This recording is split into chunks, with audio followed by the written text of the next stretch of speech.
गुगलवर best home in Nashik type करून थकलात? आता वेळ आहे दीपक बिल्डर्स अँड डेव्हलपर्स यांच्या DBD होम फेस्ट 2025 ला भेट देण्याची। इथे आहे नाशिक मधील प्रोजेक्ट्सचे अनेक पर्याय एकाच छताखाली। 22 सप्टेंबर ते 22 ऑक्टोबर पर्यंत नक्की या आणि बुक करा तुमचं dream home. DBD home fest 2025, 3 lives Govindnagar Nashik. Call 7796 833 833।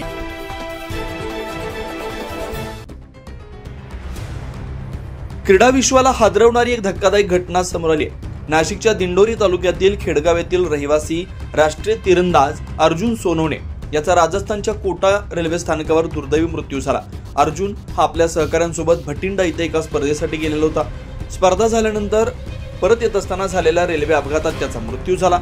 तो शकूर बस्ती मुंबई सेंट्रल AC स्पेशल ट्रेनने घरी परतत होता। शनिवारी रात्री 8:30च्या सुमारास ट्रेन कोटा जंक्शनवर थांबलेली होती। त्याचवेळी जेवणाचे पाकिट घेण्यासाठी अर्जुन चालत्या ट्रेनमधून घाईघाईत उतरण्याचा प्रयत्न करत होता। हा प्रयत्न त्याच्या जीवावर बेतला। चालत्या ट्रेनमधून उतरण्याच्या गडबडीत तो प्लॅटफॉर्म आणि ट्रेनच्या मधल्या जागेत अडकला। या अपघातात त्याला गंभीर दुखापत झाली। यावेळी अर्जुनच्या सहकाऱ्यांनी त्यास तातडीने उपचारासाठी जवळच्या खासगी रुग्णालयात दाखल केलं। मात्र उपचार दरम्यान दुर्दैवाने त्याचा मृत्यू झाला। केवळ 20 वर्षाचा असलेला अर्जुन सोनवणे हा एका उद्योन्मुख तिरंदाज होता। गेल्या 5 वर्षापासून तो नियमितपणे तिरंदाजीचा सराव करत होता। पदवीचं शिक्षण घेत असलेल्या या युवा खेळाडूने आपल्या कारकिर्दीत 8 वेळा राष्ट्रीय पातळीवर स्पर्धांमध्ये भाग घेतलेला होता।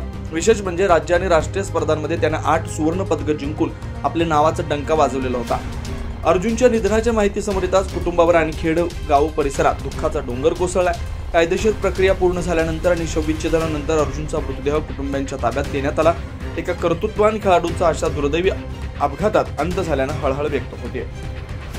9 न्यूज महाराष्ट्र ब्युरो नाशिक।